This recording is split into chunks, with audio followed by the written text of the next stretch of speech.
د عمرې د ادا کېدو پوره طریقه کار.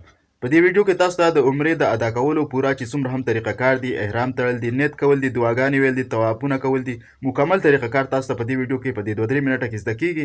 نو ویډیو تر اخره پورې وګورئ. که مو خوښه شوله د ثواب په نیت نور ملګرو سره شیر کړئ چې بل مسلمان ته پیدا وشي، تاته به ثواب حاصل شي. پوره طریقه کار په دې ویډیو کې ښودل شوی دی چې د عمرې په څه طریقه باندې ادا کړئ. که ته شوق لري او الله دې هر مسلمان له دغه توفیق ورکړي چې هغه عمره ادا کړي، نو پوره طریقه کار نه ځان خبر کړه. راځئ سر ته ویډیو ګورو. د عمرې مکمل طریقه ده کنه جی. د احرام نه سٹارټ کو ما بل ویډیو کړم دا هم بیا تاسو کته شي کچا آی ډی نه کتري کې بیا وګوره. احرام کې تاسو بخله کوئی کنه چیرې احرام څنګه وتړي، خپې پکې کولاو کې بن کې خپې د سر مکولاوي په خپل حالت بود رېږي او دا کپړې تاسو ښکاری جی. دا به دواړه کپړې دا یو ځای کې داسې د دې سرونه دي کې تاسو هیڅ مسله نه په خپل هغه باندې درېږي نورمال. دا بیا داسې د مینس کې داسې ونیسه ملګرو ته ښکاری کنه جی. نو بیا داسې راتاو کې بالکل چې دې زته داسې بیا راشي. صحیح دی جی. نو چې دم داسې راتاو کړه دې ځکه دا داسې راولې داسې د دلته څه ګوته کېده داسې چټیټ راشي دا بیا داسې راولې. صحیح شو جی. دې طریقې سره چې داسې راوستل اغه نه پس په دا برا فولډ کې داسې. نو چې دا را فولډ شو په دې کې ټول ملګرو ته ښکاری کنه جی. داسې شو بس احرام ستلاند اصل دی. اوس دې کې ته وشره قدم مسل اکثر خلکو ته دې کې څومره قدم یک دی پروا نشته. دا تاسو پکې مطلب 17 عورت نخکاری بیا دا تاسو داسې چینج کوم شي لکه داسې نرم کې خېټه او داسې ور سره تاوک دی خو راولي چې دا کوم فولډ شوی مخې ته راولي بل سایډ ته راولي ته مسله نشته په قدم کې. نو دا اسانه طریقه شو. دویم چې کوم دی دا دی نو دا موږ رپورټ کې تړو احرام کپړې به تاسو رپورټ ځان سره په غړ بیگ کې نه بندوي شاپر کې ورکوټي بیگ کې به راوړل احرام سامان بس دا دی عام صادر شو. صحیح شو جی. اوس دا خبر راوخی جی دا ماډل مخکې طریقه خایو کنه دلته نه چې احرام موږ تړل هغه نه مخکې موږ دوه کې نیت ته وي سٹارټ شو جی. احرام دي چې تړل هغه نه پس به سړی اول غسل پکار دی کنه کور نه چیزي غسل بو کی او دا مستحب دی سنت دی.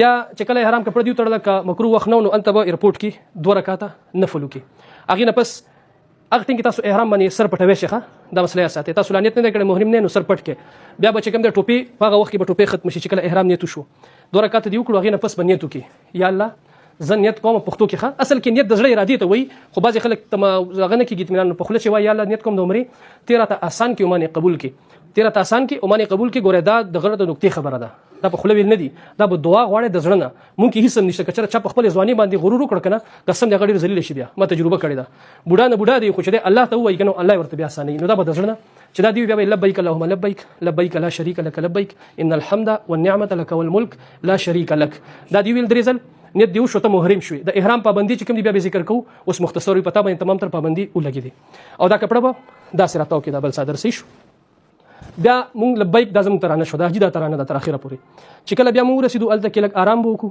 صحیح شو جی. آرام نه پس چې کوم دی بیا آرام دا لازم دی خزه چې خشوع خضوع سره عبادت وشي. بعضی خلک یې د احرام نه تنګ یم او ډاری کوزي دا غلطه خبره ده او صفه مروه کې بیا سړی دومره ستړی شي چې بیا د سخپیمانه غونتی هغه مل د عبادت نه ځان خلاصېدو په سوچ کې شي. نو بیا چې کله مونږ الته کې ورسېدو نو مونږ چې را دننه کېږو بیت الله شریف ته زه تاسو ته وایم مونږ به راځو په باب فهد باندې چې کله مونږ داخله وکړه تقریبا 74 نمبر دی یا 79 نمبر گیټونه دا یو ځای دي کنه نو باب فهد باندې داخل شو مونږ به دې ځکه ښکته راځو. نو طریقه دا سړی بخته ګوري چې کله نږدې ورسي او بالکل مطاف کې مخامخ شي بیا نظر اوچت کی او دعا بغواړي. نو دعا د پر بهترینه دعا ده اولنې دعا قبليږي چې نظر ولګي نو هغه وی الله ما مستجاب الدعوات کا دینه پس زکه می دعاګانې غواړم چې هغه قبليږي نو بس دا بهترینه دعا ده. بیا چې موږ راغلو سوچ وکړو چې زه به چرته زما طواف نو ګوره جی تاسو د نقشه ځین کې جوړ کې دلته زرا غلې ما الته ولاړیو نو زما دغه رکن یمنی ده زه به دی خو راځم خلاص باندې په خلاص باندې زرا لم دلته دا حجر اسود لګیدل دي دې ځنه طواف سٹارټ کیږي. صحیح شو جی.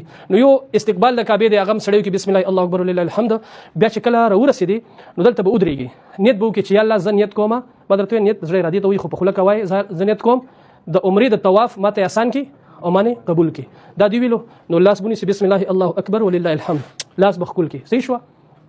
اغه نه پس دلته طواف شروع شو خو طواف نه مخکې به شروع کېدو مخکې به یو خبره دا کېږي استباب کو. صحیح دی چې دا خیمټ نه دی خلاص دا برخکاریش داسي دې د استباوي دا په وړو چکرو د طواف کې صفه مروه کې بداني استبا دی وکړه نو بیا نیت دی موږ طواف بس سٹارټ کینو په اولنې درې چکرو کې به تر رمل کوي پهلوانانو په شان بزي. صحیح دی جی. نو رمل څنګه دی رمل الته اوس نه کې ډیر زیات رشي خو ته به کوشش کوي چې دا مټه داسې وي. نو ما دا سٹارټ کړ کنه جی نو بس سبحان الله والحمد لله ولا اله الا الله والله اکبر دا ذکر کوي. صحیح شو جی. دې ځې پورې دا راتابي کې نو بیا چې دلته ورسې رکن مې دلته نه بیا علما فرمایي چې تاسو بسوي بیا به تاسو وایي اللهم ربنا آتنا فی الدنیا حسنه وفي الاخره حسنه وقنا عذاب النار.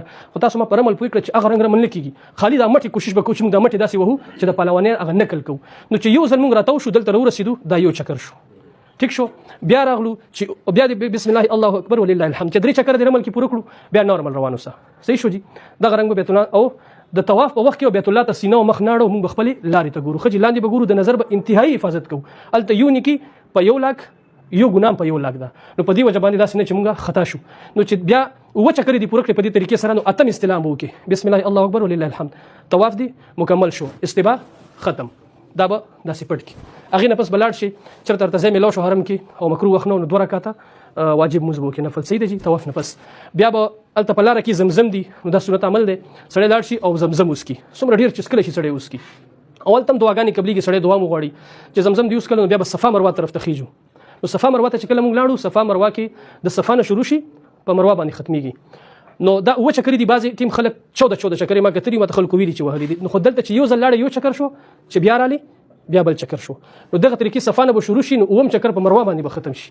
په دې کې بیا مینس کې گرین لایټس لګېدلې دي. نو هلته کې زنانه خو به په خپل انداز کې ځي، سړي به هلته کې لږ قدم 30 کې داسې منډې انداز کې به هغه گرین لایټ لاندې چې کوم دی ځي. نو دې طریقې سره چې صفا مروه موږ اوه چکرې پوره کړلې، واپس راغلو. اوس یو عمل پاتې شو. یو عمل دا دی چې موږ به سر خریو یا به قصر کوو. په دې مسله ځان پوهېږئ. بعضې خلک هلته د عربو یو نکل شروع کړی د څو ټکونه ولګوي، زما عمره وشوه که داسې څوک وکړي زموږ په مذهب کې هغه باندې دم واجب شو چې په وخت تېر شو 24 غنټو پورې دی او بیا ګډه لالئ. نو یو قصر دی د قرآن کې ذکر شوی دی، ټیک شو. قصر دی ته وایي چې ستا ویښته ډېر غټي، نو د هغې تمام تر سر ویښتو 4 حصه چې 1 انچ ویښته به تخلي، تمام تر سر نه 1 انچ په مقدار سره ټول سر ویښته دې واخیستو، قصر دی وشو. که ویښته دې ډېر واړه دي نو بیا لکه زما ویښتو کې قصر نه کېږي، زه به څه کوم، زه به حلق باندې گنجی کوم به. نو سرونه به گنجی کو، چې کله سرونه گنجی شو نو هغې نه پس ستا عمره پوره شوه، د احرام پابندي ته نه ختمې شو. یو خبره دا ده چې بهتر کم دی، نو بهترم حلق دی. نبی اسلام 3 ځل دعا کړې ده محلقینو ته، چا چې سر اللهم اغفر للمحلقین، اللهم اغفر، د 3 ځل په 4 ځل باندې مقصرینو ته کړې، څوک چې ویښته کم کی. دا مسله شوله. بل خبره دا ده چې احرام کپړې بعضې ټیم سړی وینځی شو که نه وینځلی شي، 10 ځلې وینځی شي، په 10 او 20 عمرې پکې کوی شي چې بېلمازې نه وي. بل دا خلک وایي چې زه حرم ته ورسېدم احرام کپړه مې وویسته، زه خو احرام نه وتم. نه، احرام صرف د کپړو ته نه وایي، ته محرم اله شوې چې تا کپړې واچولې، بیا دې نیت وکړه تا باندې د احرام پابندي لازم چې ته محرم یې، که ته لمبا دپاره صفیه سلولو دپاره چېرته وخت دپاره ګرمي دې شوي وي که نه وباسې، نو څه پروا نه کوي. دویم چې هلته لاړ شو کوشش به کوو چې کله آرام کوو نو موږ به سر او خپې نه پټو، بعضې ټیم ډېر ټیم دپاره پټ شي نو ښه خبره نه ده. او هوایي چپلې دي ټول ته میلاو شوي دي یا به چا اخیستي، چپلې به هوایي اچوو او بیلټ وغیره د هغه په دې احرام باندې تړل کېږي، که چا څوک ټیټ نشي نو هغې به سامان هم کېږي او ورسره احرام هم لږ مضبوطي. نو دا مختصر د عمرې طریقه ده، انشاءالله دلته بیا هم ښایو.